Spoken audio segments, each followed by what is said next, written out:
Hello to all who listen or view us and are We're Not Fine fans. We're so glad you're with us. And of course, this is our third of 6 episodes that we are focused on. We're calling them mini-sodes. Because they're so cute and bite-sized. I always think about chocolate chips when I say morsels. But we're going to talk, we're featuring the best of our recommendations on how to love better. That's right. In your relationships, whether they're friendships, family, relationships that are significant romantically. And this one, you have heard me talk about this one before, and I'm finally having a moment in the spotlight to get to talk about what it means. This podcast represents the opinions of our hosts and guests. The content here should not be taken as medical advice and is for informational purposes only. This podcast also does not establish a standard of care, doctor-patient, or client relationship. No guarantee is given regarding the accuracy of any statements or opinions made on the podcast or website. And because each person is so unique, all listeners are encouraged to connect with counseling and medical professionals for assistance with their personal journey. All people, places, and scenarios mentioned in the podcast have been changed to protect the privacy of those involved. Welcome to We're Not Fine. I'm Dr. Talia Jackson. And I'm Doug Jensen. We thank you for listening every week to our deep and thought-provoking conversations about relationships. How you feel most loved and partnered.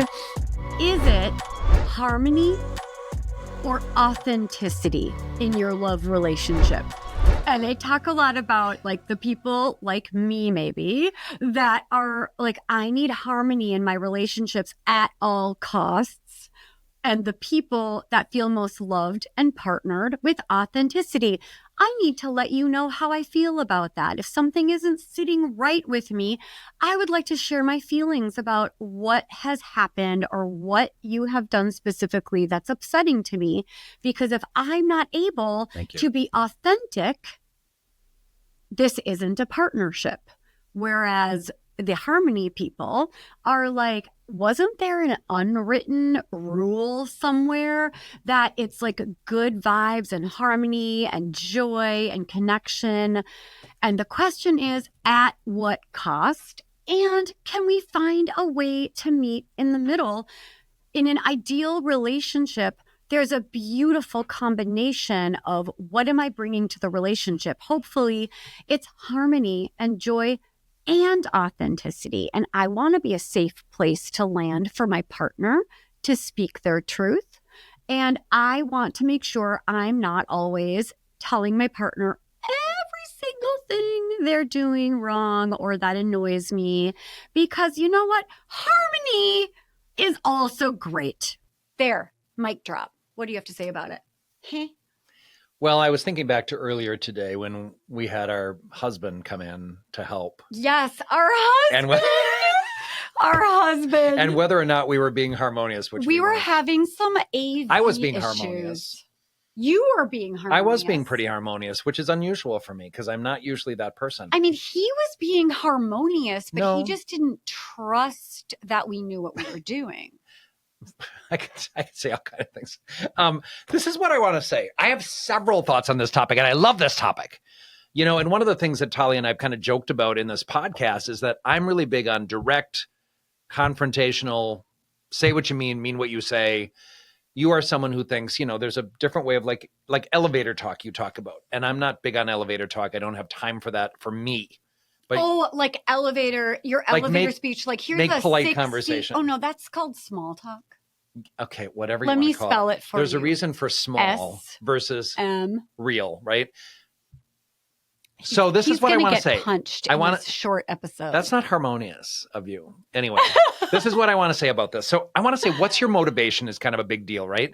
If I'm in a debate with someone in the hallway of my building, I'm in private practice, so I don't have any colleagues necessarily who work with me. But if I have something I need to say, if I have something that's going on, if something's, in the next room over from me or whatever it happens to be, or somebody feels like I'm too loud. I sometimes work with couples who scream at each other. It's not always pleasant and there's no way to particularly soundproof that entirely.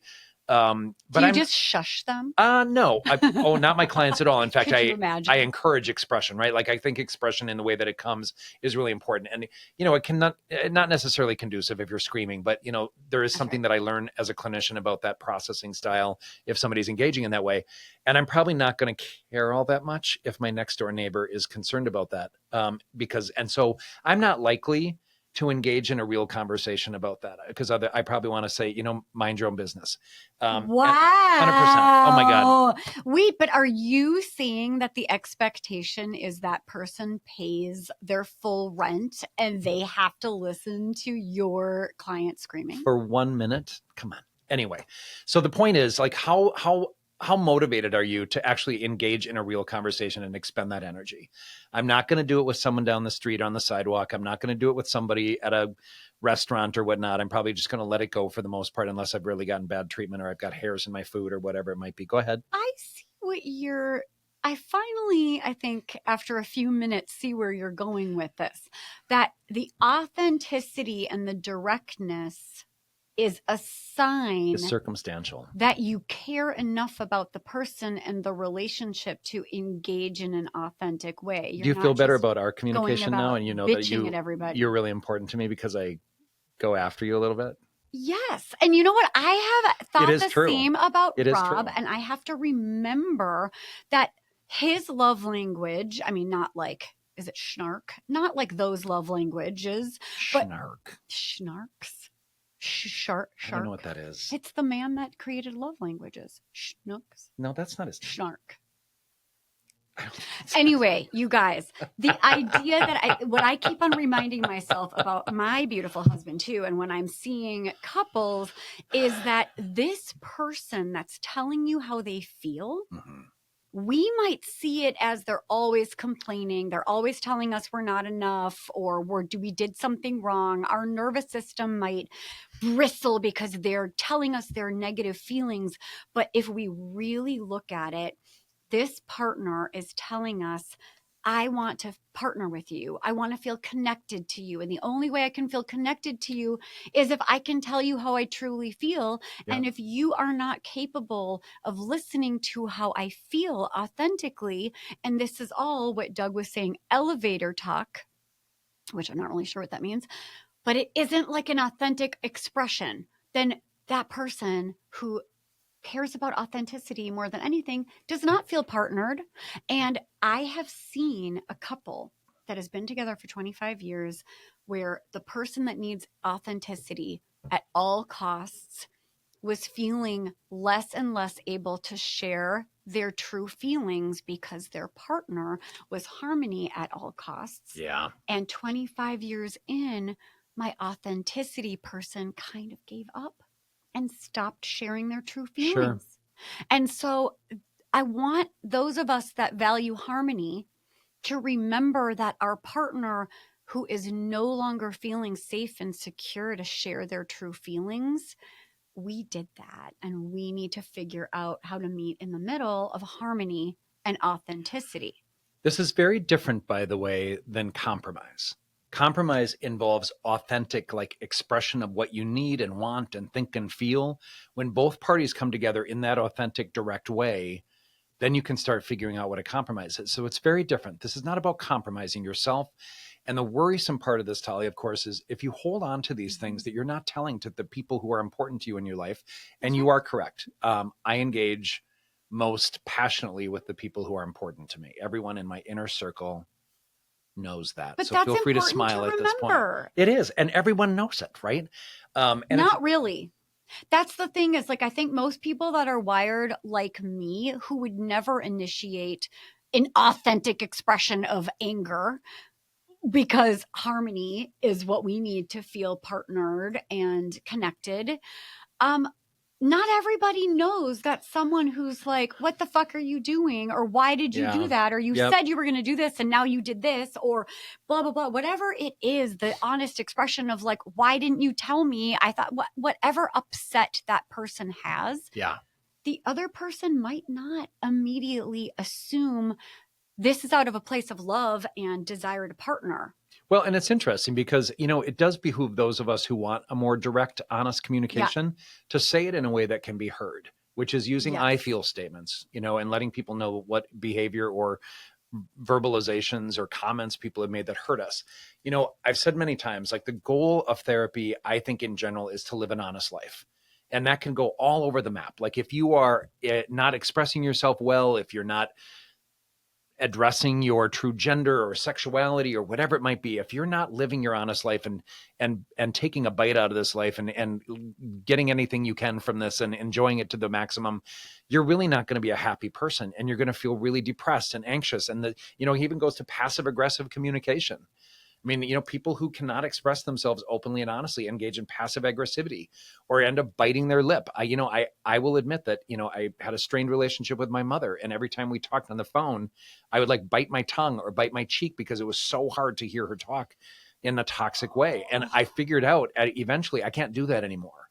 So I addressed it directly. I was respectful about it. And, it took a while to figure out in a thoughtful way how to be responsive to that and how to set that boundary versus be reactive and say things I didn't mean and whatnot. So it's incredible. I mean, but that's you doing the work because the other party is not growing or changing. And I really think, I think if you suppress what it is that's really going on for you in that authentic way, and that's why I'm huge on authenticity. I'm sorry, you go. No, to evaluate kind of what, the consequence of harmony can be huge. It can be bad for yourself. It can be bad for your relationships. And if you're not addressing things directly, it can lead to resentments building and contempt. You referenced John Gottman before. John Gottman will identify that contempt is one of the things that destroys relationships. So I think there's a part of this that you got to be able to talk honestly and openly. And, there's this big joke about the Midwest where we're from, that we're not necessarily direct people. I disagree entirely. I don't think we're generally passive aggressive. I'm one person who tells people what I really think. If I'm upset with someone's behavior, if somebody is being racist or misogynistic or homophobic or transphobic in the community, I will address it directly. I will go up to that person. I recognize I'm a big dude who's not, very vulnerable physically at this point in my life. But, the reality is I could totally beat you if we tried arm wrestling. Yeah, we've done this many times, and I broke your arm last time. No, it was a small sprain. No, it wasn't. But the thing about it is I just really love direct communication. And I think the goal is to be honest with people in your life. And boy, have we both seen destruction in relationships of all types for people who just hold on to grudges and who hold on to things and they can't necessarily address them directly. And you said something really important before. Like, I think the reality is not everybody's open to that. That relationship is going to suffer. That relationship is without question kind of going in a bad direction. So I think there's a part of this that I really think that, the goal is to put it out there. And if the person in your life can't do it, that friendship or that relationship or that romantic relationship or that work relationship is going to suffer. This is what I might put out there as something to think about in your own lives and differentiate. There's a difference between authentic communication of your thoughts and feelings and being attacking or confrontational or negative or passive aggressive or aggressive. Exactly. And there's a difference between feeling like you're a harmony seeker who wants good vibes and a regulated nervous system and being avoidant. When there is an adult important conversation that needs to be had, are you just seeking harmony or are you avoiding something really important that is required to feel like an adult partnership? So maybe the goal for our beautiful couples is, if you're somebody that values harmony at all costs, as Doug said, there is sometimes a huge cost if you're not able to show up and be an adult in the relationship. Sometimes I will have my harmonizers think about, is there a way that your partner could communicate with you that would not have you feeling so defensive and so attacked? And sometimes I have sat with people for many long minutes and they will come to the conclusion that there's absolutely no way that a person could give them any sort of feedback or any sort of authentic expression of their feelings without them feeling dysregulated. Well, then, my friend, that's my harmonizer's work to do. But for the person that values authenticity at all costs, is there some sort of balance there? And I want to hear what Doug has to say about this. for the direct people, what would you say to a shit sandwich of something positive and loving, like, honey, I hear what you're saying, or are you in a place to get a little feedback about what just happened, or I feel hurt, which, by the way, for you people that love being really direct and authentic, being hurt is much easier to digest for people that are harmonizers than I'm angry, or you suck, or you did this thing, or you did that bad thing again, or you're never enough, or whatever it is, because that's what they're hearing anyway. So the shit sandwich, what do you think of, I'm feeling hurt by the thing, I love you, is now a good time to talk about it? Would you like to tell me when you're ready to talk about this really important topic, because it's really important to me?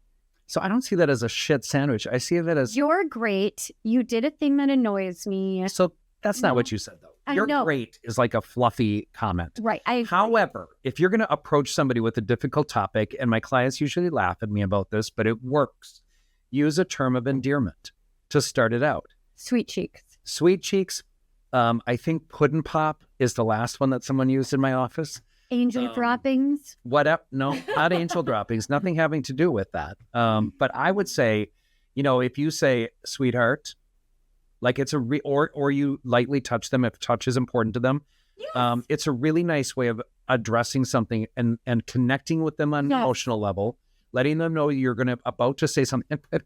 A lot of my clients will know if I hear puddin' pop, I know something not so fun is coming. Oh my gosh, that's Right? hilarious. No, but I agree. Yeah. I think that's a great idea. So like maybe it's not a shit sandwich. Maybe it's connection, strain of authenticity, which needs to happen in adult relationships, and then resolution, or being able to sit with that person's feelings when you can understand that that's how they feel partnered. They're not attacking you.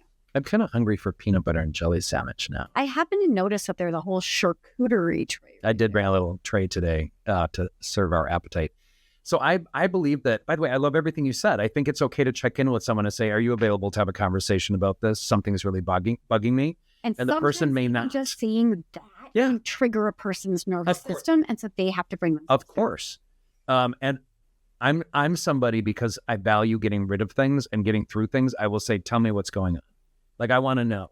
But I also have the responsibility to regulate my emotions and not be like on the attack. Amen. And by the way, this is a growth process, remember, people. So be patient with yourself. I still make mistakes. And be patient with your partner. Yeah. Like, I might be someone who would answer that and say, I'm having a glass of wine and making dinner and listening to my favorite music, and the lighting is just perfect. And do you think we could table this until after dinner? That would be, after dinner, because you want to digest your food well. I really want to say, when we talk about the consequence of avoidance, I appreciate you bringing up that word. It's avoidant, right? The consequence of avoidant can really take a toll on your physical health too. I think cortisol grows. I think stress grows. I think, we can start to feel tingling, even if we're a healthy person without heart attack history and heart disease in our family. We can start to feel tingly because it's so fucking stressful to hold on to stuff. You want to be able to express that, especially to the people who are meaningful for you. And it's interesting, Talia, that is absolutely the truth. Like, I think the only reason, I do not spend time engaging on really heavy topics with people who I don't absolutely love and whose relationships with me are not critical for my inner circle of support. It's a sign of love and partnership. And we hope that you got some value out of today. Love this topic. Mini-sodes. Yeah. We're on all the platforms that you can listen to podcasts. Tell your friends, tell your lovers, tell your enemies, subscribe, give us a 5-star rating. And of course, go to we'renotfine.com. If you have any questions, if you have anything you want to add to it, if this is a topic that interests you and you want to give us your experience with it, please write to us, which you can do on our website anonymously or give your name. And we're on social media, Dr Talia Jackson, Douglas L. Jensen with an EN, We're Not Fine Pod. And As Doug said, find us on YouTube. We try to color coordinate and we're kind of cute together. So that's what's up. Love you guys. See you next time. Yeah, bye.